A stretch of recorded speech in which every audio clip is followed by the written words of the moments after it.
The wacky world of MultimediaJay.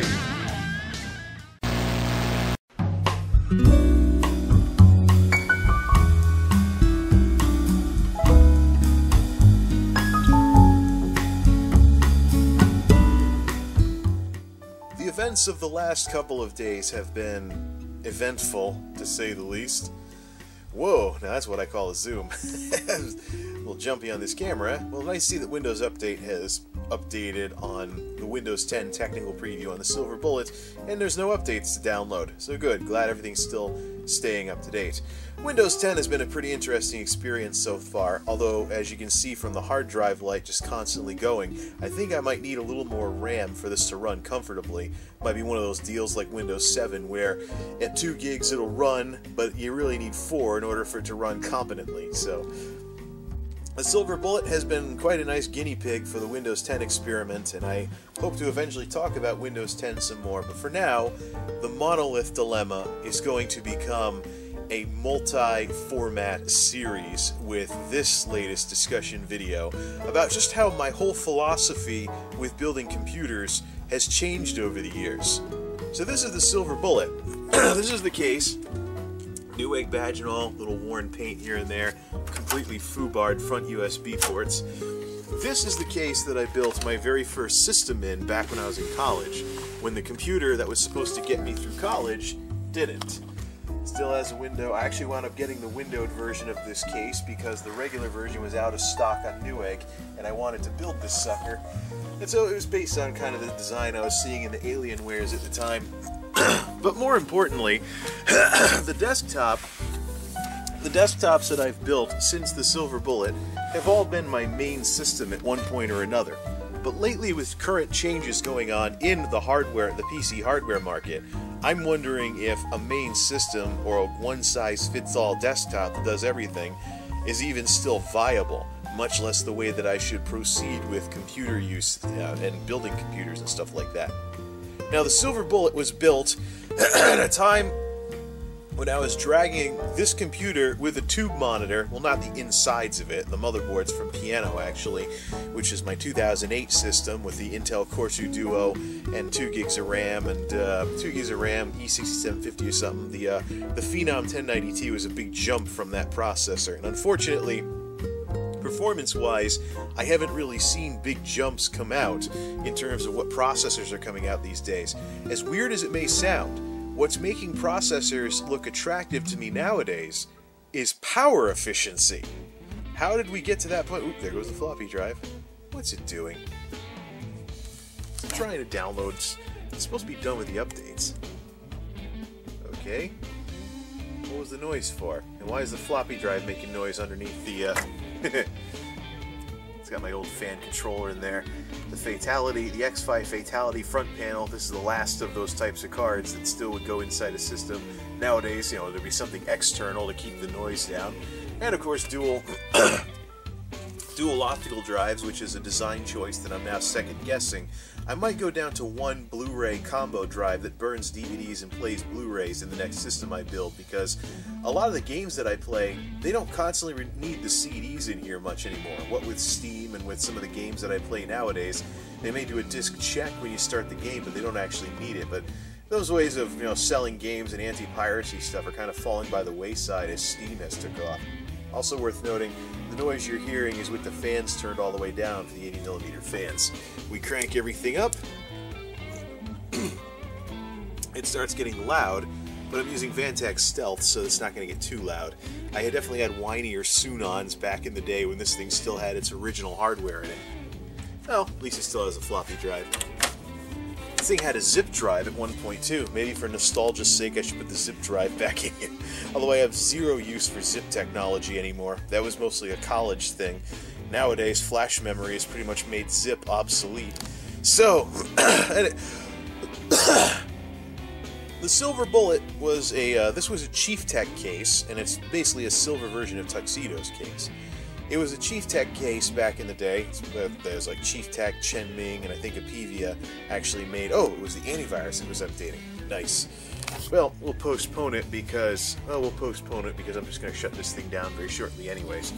But I actually had to use AVG antivirus because Avast has compatibility issues with the Windows 10 technical preview. Hopefully that gets fixed at some point in the near future, hopefully before the OS launches. Anyways, I'm starting to feel nowadays like the Silver Bullet was built for a different era for me. And I'm not just talking about college versus post-college. I'm talking about the days when a one-size-fits-all desktop was what your main system would be. And it didn't have to be flexible or anything, because so much has happened since the early 2000s when I originally built this system. Another good thing about this was, and of course this has ties back to college, this is an aluminum case, it's not steel. So while it does have problems with resonance issues when the drives are spinning full speed if the wrong type of optical drive is in there, and there's a few noise issues because aluminum's a bit thinner than steel, and it's also a lot lighter. So if I was going to put a system in here these days, I would probably want to put in a system that doesn't run too hot, that had a decent amount of punch, and that could be mobile.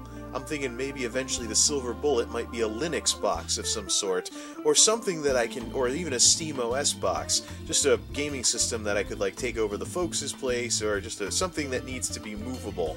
So, Linux box, SteamOS, something like that. Either way, the Silver Bullet has had a good run. Now it's basically a secondary system right now to Tuxedo, until if I build another system, then it will become the third system. And I'll probably scrap together the remnants of the other systems too. But back in these days, though, a desktop was really what you needed. But now, things have changed a lot. Let's shut this thing down and go over to Tuxedo. Tuxedo has done well for itself over the years. I picked a good enough processor that it's actually hard to find a replacement for the Phenom 1090T that I got in 2010. It's still better than Core i5s out there. The only thing that has more punch on the processor end than these is all the Core i7s. So it's kind of, knocking on heaven's door when it comes to high-end computer performance these days. It's just funny that I did such a good job picking a processor back then that any of the FX series, except maybe the 8300s, isn't that exciting of an upgrade. However, things are a little different about Tuxedo right now, because I have its power shunting through our old friend the Kilowatt, which is already showing 2.6 watt draw when the thing is in soft off mode, which is basically how most power switches work these days. You almost never see a hard switch except on a power supply for a computer anymore. So the days of hard switch computers and that, it's usually a 5 volt soft off. But this thing is already drawing 2.5 watts just by being plugged in. Now this is where we start seeing things get interesting, because I've been kilowatting this desktop and it's crazy, So here's 2.5 watts. For comparison, the small LED bulbs that I have draw 7 watts. So we're almost up to like a third of what the smallest light bulb, or the most wattage, or the most power efficient light bulb in the house that I have draws, just by this thing being plugged in. Now, let's watch these numbers as we turn Tuxedo on. And this is where things really get interesting, and why I'm thinking a one-size-fits-all desktop might not be such a great idea anymore. Still running great. Not too fond of the sound card, though. I'm getting sound cutoffs because of lousy drivers. Plus, this X-Fi headset thing just doesn't really cut the mustard too well. I may even go with onboard audio if the next motherboard that I use, probably an Asus, has some kind of encoder that can encode out to an AV receiver, because that's what I've been using for the sound in this. At least for now, I might do that. But needing a special sound card to output to an AV receiver, not so much. So we're turning it on while Windows 7 is booting up here, and the Kilowatt is now up to almost 200 watts. Oh, there's the 200 watt mark. And if you run this, I was actually testing this last night with Guild Wars 2. Running it full blast with a good game going in balanced mode as far as the power schemes goes, gets it up to 300 watts. But the important part, as I close some startup programs here, it does start up nice and fast because its main drive is an SSD. The important part is that while I'm starting this computer up, this Kilowatt is still staying at 140, 160, over 100 watts, even with not much loading. See, the drive is now shut off because it loads everything through SSD, so now all the big stuff is already loaded up already. And we're sitting at 124 watts. Now, let's go over and let's change to power saver mode. Yeah, get over there. Power saver mode. 120, 122, 120, 124. We're just sitting here. We're not starting any programs, and we're not running any games. This is why bang for buck performance, like some of the stuff that's been talked about with AMD's latest APU, Carrizo.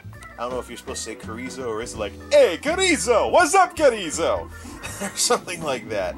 But AMD's latest APUs that are supposed to focus on bang for buck performance, that I think would be a processor that's exciting enough to build a new system off of. Because here I am in power saver mode, and the wattage isn't dropping below 100 watts on this desktop. Now let's get even more intense with how we're trying to throttle this system. As we have things in cold mode, let's see here, change plant settings. Now I tried something last night. I went to advanced power settings and then went down to processor power management and set the maximum power state all the way down to 0 on the power save thing, whether it's plugged in or it's on battery. Now that's not going to happen. It's not going to crash the system because the processor's not going to run at 0%. Because one of the issues with, if we go to core temp here, darn mouse, one of the issues with the AMD chips of this time, like the Thuban that I'm running this off of, is that the cores do not shut off when there isn't a load on them. They will go down to a minimum frequency, which in this case is roughly 800 megahertz. Now, I've tried using this computer I've tried minimizing the processor speed to 800 megahertz, and it was a little chuggy to use, but it was usable, albeit it didn't feel like a good desktop. But if we go back over to the kilowatt, we are now running at 111 watts. So no matter how much I try to throttle this system down, I just can't get it down to the level anywhere below the power usage of an old incandescent light bulb. Now, this wouldn't be a problem, but were it not for a little something out there called the mobile device revolution. Now, the mobile device revolution hasn't just been about tablets and smartphones. Let's compare this 100 plus something number, as in this desktop never going below 100 watts no matter what I do, with one of my other systems. Back to the bullet, this time kilowatted up at about 1 watt and change standby power. Let's turn this thing on and boot into Windows 10, see what we're rolling with. So we're already crossing the 100 watt mark, but I know this is a system that's Intel. Intel's traditionally done a little bit better with power management, especially with the newer chips. I have a Core i5 at work, and it actually sends wattage power consumption information on what the processor's pulling to the core temp that I run. I actually run a temperature monitor at work because I had fan problems on my system when I first started working there until those fans, oops, yeah, I got a guitar there, until those fans started working, until that fan got fixed, I ran a temp thing in case the bearings blew out. So I had a really clunky computer that sounded like metal grinding against metal because of the bad fan bearings. It was a Dell Optiplex 990, I think, and I think those have some kind of issue with that kind of thing. So we've lost 10 watts. Of course, you do have a less powerful video card and a processor that's several years older. I don't have Core Temp running on here yet, so I can't really watch to see what the Core 2 is doing. But I can bring up the power control panel. See where it's buried in here. Let's see what's buried in here in this pseudo Metro interface, although it will work like a regular window if you get it down to that size. See, it's probably in the system power options. There we are. Oh, come on. Where can I see my power scheme? Power. Alright, edit power saving settings. There we are. No, not that. Okay, there it is. So we're running in balanced mode right now. Ooh. Of course, this is a slower computer. If I put some more RAM in it, I could probably go back to this being my main system for basic stuff. However, so we've dropped down to 85 watts now that things have loaded up and the hard drive's not grinding away all over the place. So we've dropped down to 82 watts now. So we're in the 80s. If we cut it to power saver mode, which by clicking over to power saver, we cut it to power saver mode and, well, you see, idle is idle is idle. so we're down to 80 watts. Some of this, of course, is because of the video card. Some of this, of course, because the video card's not as great in this thing. And the way to really save power is if you have onboard video, just don't even use a video card. So we got 80 watts. The Tuxedo could not get below 100, and it seems like the Silver Bullet can't get below 80. Now, here's the real wild card when you consider the total cost of ownership, or TCO, of using a computer system, as in its contribution to your overhead if you're a business, and if you're a home user like me, its contribution to your utility bills. Remember these desktop numbers. Silver Bullet can't get below 80, Tuxedo can't get below 100. Now, let's go completely to the other end of the spectrum. Ladies and gentlemen, my netbook. A piece of junk $300 on sale model from spring 2012. So mobile technology may have advanced even further since then. And it runs Windows 7. It's a little chuggy because it's the slowest machine that I have. I've been wondering what I could do for the speed by putting an SSD in it, since it still has a mechanical hard drive. Bad design choice. I'm very much thinking of putting an SSD in this thing just to see what kind of speed benefits there are for it. Maybe take the games drive out of Tuxedo to have it run in this thing. So it runs Windows, and it has an HDMI port out, so this could actually go out to the big TV and go out to the sound system that way. This could actually go out to the big TV and the sound system if I really wanted it to, and I could use this to do all my basic stuff, like browsing the web, poking around on the internet, paying bills, all with, and this is in balance mode with the screen turned all the way up. And guess what the kilowatts got for it for wattage? 12 watts. 12 to 14 watts. That is a massive difference. Now here's the problem. All these desktops, like the Silver Bullet sitting right next to it, they can't ramp down to even be competitive with that. Let's also not forget, while this thing's 12 watts, this includes the entire thing, including the screen, including keeping the battery charged. That sucker is at 12 watts. Including charging the battery and running the screen full blast with the processor in balanced mode. We're in balanced modes. That's the not so power savvy mode. We're at 12 watts. So desktops just can't compete with that in terms of operating costs and how much power they're consuming.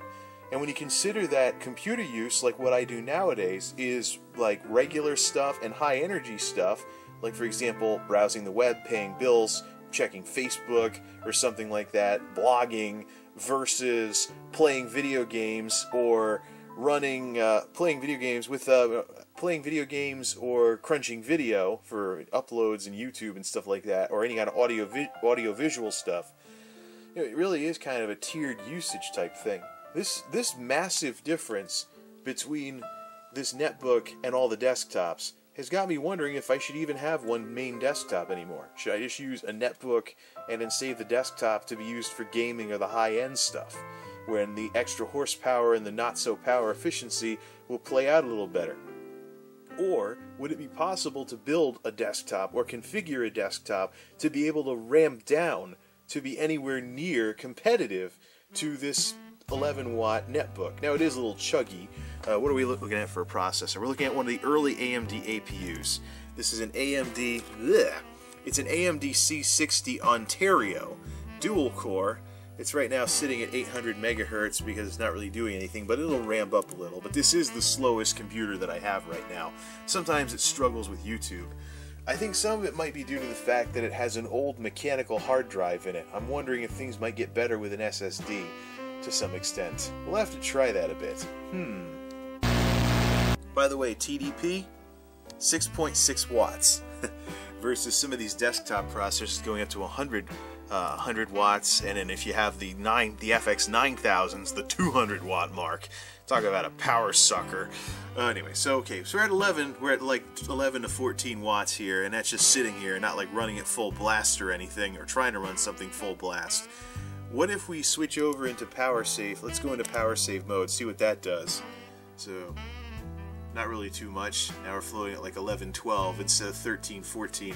But the big thing with these machines is usually turning down the screen really changes up the power consumption a lot. So we turn the screen all the way down. Howdy, folks. My bright orange shirt show up in that shot.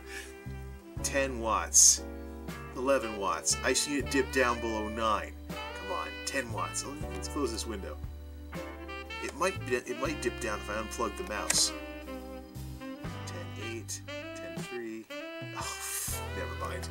Oh, there it is. 9.6, 9.8, 9.6, 9.8. It also might be drawing more watts than it needs to because it still has a mechanical drive, and mechanical drives use more power than solid state in most cases. So I'm wondering what that'll drop to when I put an SSD in there. But anyways, it doesn't even matter. I mean, we're talking a tenth of the power consumption in balance mode with the screen cranked all the way. And if I really wanted something like this on the big screen, I could still do that. Although my TV leaves some things to be desired when it comes to power efficiency too. Or with something like this, keep the lid open and do dual display. Have this be the main display for web pages and stuff like that, and only turn on the big screen when it's time to turn on the big screen when it's time to play a video game or something like that. You know, or watch a movie. This thing actually has, I've seen this decrypt Blu-rays before. Thanks, APU. Thumbs up to the APU for being able to handle Blu-rays at least. So, my full-size laptop from 2010, the crap top, is about 30 watts or so. But either way, you know, look at this. This also gives me some ideas, too. Like, I know I've used this during power outages before, with the modem running off of a car jump starter. There was a time when I actually ran both the computer charging its battery off of my car jump starter during blackouts, and then charged the bat along with the modem to access the internet, and then I charged everything back up using my car driving to and from work during the blackouts. So this really is kind of interesting, because could I eventually have something like this if we can get more performance per watt? Could I have something like this be a completely off-the-grid computer that did not contribute at all to my electricity bill? Makes me wonder, because I've seen some solar panel kits on sale that do like up to 20 watts, and this thing is running and it's drawing only 11 to 14. I don't know if it gets any worse if we go full blast, but I have seen 20 to 40 watt solar panel kits that output 20-ish volts or 18 volts to charge a laptop with. Makes me wonder, you know? When people say laptop processor, or mobility processor, or mobile processor, could they, you know, why do those processors need to be laptop processors? If you can get bang for buck performance, maybe they won't be the fastest thing out there, but if you can get very efficient performance at very low wattage and have a little bit of horsepower that way, then why should they remain laptop chips? How come I can't build a desktop with laptop parts and have it draw significantly less power? Matter of fact, I've tossed around the idea of taking dead laptops and finding a way to mount their hardware in desktop cases. And I've seen some computers with laptop power bricks for their power because they're desktops that only draw 45 watts max. Now, they're low-end throwaway machines, but think of the possibilities, folks. Something else worth noting.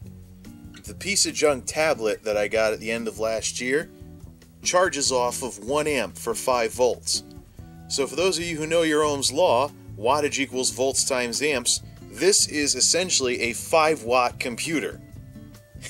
If you thought that the 10-watt netbook was awesome, here's a 5-watt tablet. You know what? You can put it, you know what? I could actually hook up a keyboard to this thing with Bluetooth if I really wanted to. 5-watt little tiny computer thing here. Interesting. The last thing I would like to do here is compare NovaBench scores, see what the spread is for CPU scores in terms of the best scores that I've gotten for all the systems that I've run through NovaBench. These systems range from Tuxedo all the way through to some computers I tested when on break at work to the netbook at the very bottom. Tuxedo has capped out at 1382, and the CPU, the highest it has gone is 570. Remember these numbers. Piano, actually no, this isn't Tuxedo. So Tuxedo 1382, CPU 570 out of that. Next up, this is Win 7 Enterprise. This is Core i5 4570. This is one of the models that we run. This is one of the models that we run in the office. Core i5 4570, running at 3.2 gigahertz for a CPU test of 492. So this one comes close to Tuxedo, but it's a Core i5, so it scores less. Next machine down, also a Windows Enterprise system, Core i5 3320M. I think that might be the laptop that I work with. Mobility Core i5 gets a 410. By the way, that's a mobility chip we're talking about here. So desktop is like 492, mobility 410. So it's not like you're losing much by going mobile, but you're using significant. If you're using a lot less power, why limit the mobility chips to just laptops? So why not bring some of that technology over for power-efficient desktop processors? Next one down. This is from Windows 8 Consumer Preview. This was Piano's best score during the Windows 8 experiment. Core 2 Duo E6750 with a Radeon 5000 and a CPU score of 241. So it shows kind of what we're dropping down to by losing some cores there. Excuse me, 241. Next up, 644 running Win 7 Enterprise. Core i5 2400, I think that's a Sandy Bridge. I think this is the computer that I work with. CPU test 450. So better than Piano, worse than Tuxedo. Better than Piano, but worse than Tuxedo. But business workstations usually do well for CPU and only have minimal graphics. So this, I believe, is my main desktop, the model that I work with. Next up, Windows 7 Enterprise, Core i5 M520. This sucker would be the older laptop that we have, but the CPU still scores 352. Notice how far behind Piano is lagging. Maybe I should check some of Piano's scores, see if it ever breaks the 200 mark. So that's why it was such a huge jump to go to this Phenom 1090T from that in those days. Alright, next, Windows XP Professional. Oh, this is the Athlon 64 4000. This is my 2005 system. That's a single-core processor, and the CPU only scores 130.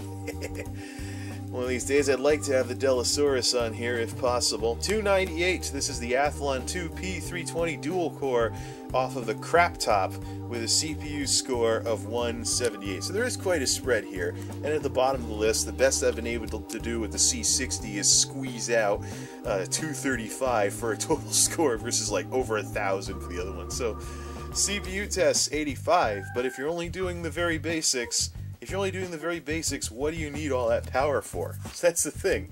If you can do the basics, and even if it is a little chuggy, if you can do the basics with 10 watts as opposed to 100 watts and not run up the power bill as much, why not? So, I mean, do you need to have the smoothest scrolling in the world when you're scrolling web pages? Let me see if I can find a Piano score that didn't have Core 2 Duo E6750. Oh, there's one with Windows XP Professional running 647 and the CPU still 245. So it really shows just where we've come with CPUs lately. So something worth noting, definitely. So, one desktop fits all? That may not be the best way to do things anymore, and I may not have main systems anymore considering what I've been seeing lately. It really depends on where we go from here, and who knows where we'll go from here. It's not like I really need a new system anyways, because this thing already runs Skyrim full blast, so I don't really have any games that are harsher on the system yet. Maybe if I ever did have games that were harsher on the system, it might make it worth it more, but until then, well, we'll just keep chugging along and see how things work out. Till next time, this is MultimediaJay, signing off. Thanks for stopping by.